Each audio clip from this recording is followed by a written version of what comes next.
दोस्तों, क्या आपको लगता है कि आज का एपिसोड बहुत जल्दी खत्म हो गया? अभी जो एपिसोड चल रहे हैं, वे पूरी तरह कोर्ट रूम ड्रामा जैसे लग रहे हैं। यह एक मेगा एपिसोड होना चाहिए था। मेरा मतलब है कि यह 1 घंटे का एपिसोड होना चाहिए था, जिसमें 45 मिनट का कंटेंट होता और वह भी पूरे हफ्ते तक चलता। आज का एपिसोड इतना दिलचस्प था कि सच में माइंड ब्लोइंग था। जिस तरह मन्नत अपना गुस्सा जाहिर कर रही थी, सब कुछ परफेक्ट था और यह बिल्कुल सही भी है। दोनों पक्षों के तर्क सामने आ चुके हैं। विक्रांत और मन्नत ने खुद ही अपना केस लड़ा। उन्होंने वकील को भी साइड में बैठा दिया, ताकि बाद में विक्रांत यह ना सोचे कि अगर वकील लड़ता तो बेहतर होता। मैंने खुद क्यों दखल दिया? मैं हमेशा बीच में रुकावट बन जाता हूँ। खैर, अभी के लिए मैं आपको बताता हूँ कि आगे क्या हो सकता है। आपने आज के एपिसोड में रिकैप के अंत में नीतू जी को कहते हुए जरूर देखा होगा कि धैर्य ज्यादा समझदार है। नीतू का कहना था कि दुआ का केस पहला था और दूसरा केस जीतेगा, यानी मन्नत और विक्रांत जीतेंगे। नीतू यही कह रही थी कि विक्रांत जीत चुका है। मैंने भी आप लोगों को बताया था कि विक्रांत ही कस्टडी जीतता है। लेकिन सबसे बड़ा सवाल यह है कि यह सब कैसे होगा? यह सब कैसे होता है? इसके बारे में मुझे पूरी जानकारी नहीं है। लेकिन हाँ, विक्रांत कुछ ऐसे सबूत पेश करेगा, जिससे पता चलेगा कि उस समय उसकी हालत कैसी थी।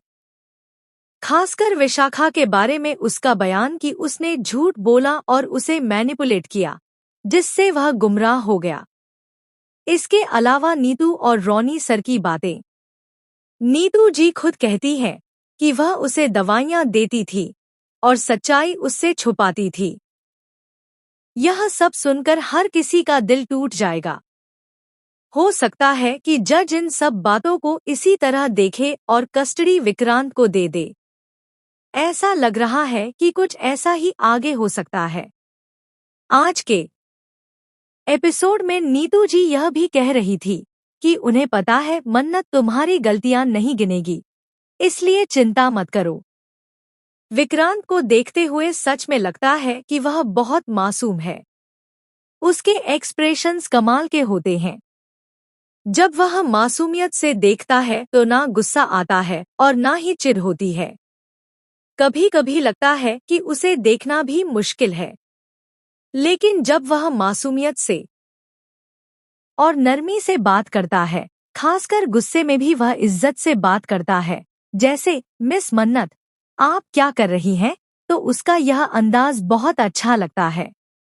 आमतौर पर लोग गुस्से में उल्टी सीधी बातें बोल देते हैं, लेकिन विक्रांत अपनी मर्यादा बनाए रखता है। यही उसकी खासियत है और मुझे उसका किरदार बहुत पसंद है। उसकी मासूमियत कभी कभी बहुत क्यूट लगती है। आज मन्नत ने भी बहुत दमदार तर्क रखा। उसने कहा कि वह एक अच्छा पिता बनने के लायक नहीं है। नीतू और रॉनी की बात तो छोड़ ही दीजिए, उसने उसे घर से निकाला, प्रॉपर्टी नीतू के नाम करवाई और उसे जेल तक भिजवा दिया। ऐसे इंसान को दुआ की कस्टडी क्यों चाहिए? मन्नत ने यह बात बहुत सही तरीके से कही। उसका मासूम एक्सप्रेशन भी बहुत प्यारा था। लेकिन उसने यह भी दिखाया कि इंसान गुस्से में कुछ भी कर सकता है। आज वह कह रहा है कि उसे दुआ की कस्टडी चाहिए, लेकिन कल गुस्से में किसी को सड़क पर भी छोड़ सकता है।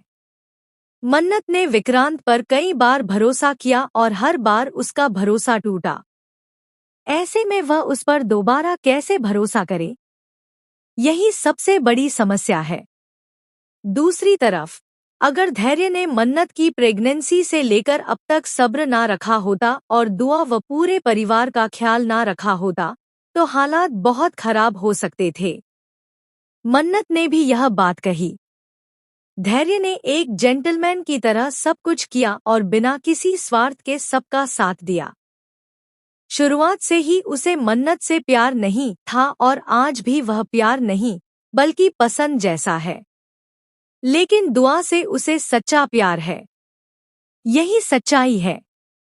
अब सुनने में आ रहा है कि धैर्य पूरी तरह नेगेटिव हो सकता है।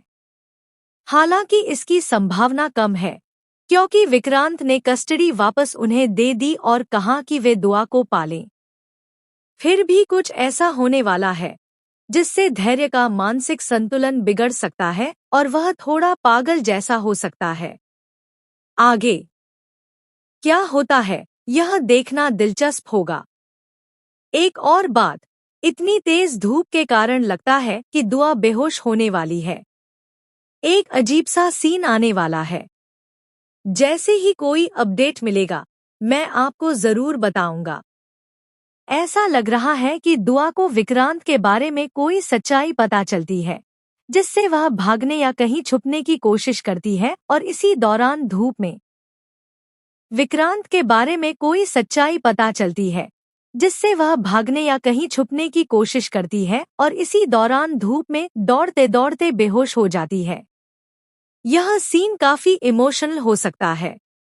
आज यासिका भी काफी एंजॉय करती नजर आई और उसने जानबूझकर विक्रांत को उकसाने की कोशिश की।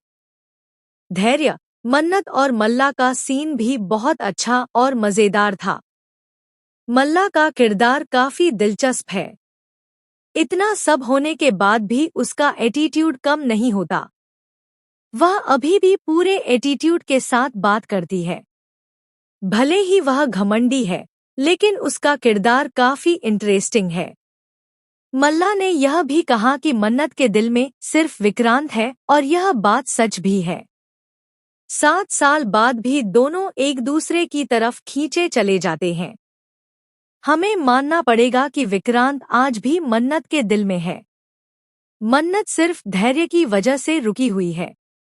अगर धैर्य नहीं होता तो शायद वह विक्रांत को एक और मौका दे देती और यह कोर्ट रूम ड्रामा भी नहीं होता। मुझे ऐसा भी लगता है कि आगे चलकर धैर्य का किरदार बदल सकता है और वह कुछ समय बाद विलेन बनकर लौट सकता है। अगर ऐसा होता है तो यह कहानी के लिए सही नहीं होगा। बेहतर होगा कि वह अभी अपने हक के लिए लड़े। नीतू जी विक्रांत को शादी के लिए भी कह सकती हैं। शायद यासिका से नहीं, बल्कि किसी और से या फिर मन्नत से ही। ऐसा भी लग रहा है कि विक्रांत जो बातें कह रहा था वह उसकी अपनी नहीं बल्कि नीतू की लग रही थी, जैसे वह उनके कहे हुए डायलॉग्स बोल रहा हो। आखिर में दुआ दोपहर की तेज धूप में बेहोश हो जाएगी और विक्रांत उसे बचाएगा। इसके बाद धैर्य और मन्नत भी वहां पहुंच सकते हैं। देखते हैं यह सीन कैसे दिखाया जाता है और इसमें क्या ट्विस्ट आता है। आप इस सब के बारे में क्या सोचते हैं? कमेंट में जरूर बताइए। वीडियो को लाइक, शेयर और सब्सक्राइब करना मत भूलिए। ऐसे ही एक्सक्लूसिव अपडेट्स के लिए जुड़े रहिए। जैसे ही कोई नई खबर आएगी, मैं आपको बताऊंगा। वीडियो रोजाना दोपहर 12 बजे और रात 8 बजे आते रहेंगे। नए लोग चैनल को जरूर सब्सक्राइब करें। तब तक के लिए बाय बाय।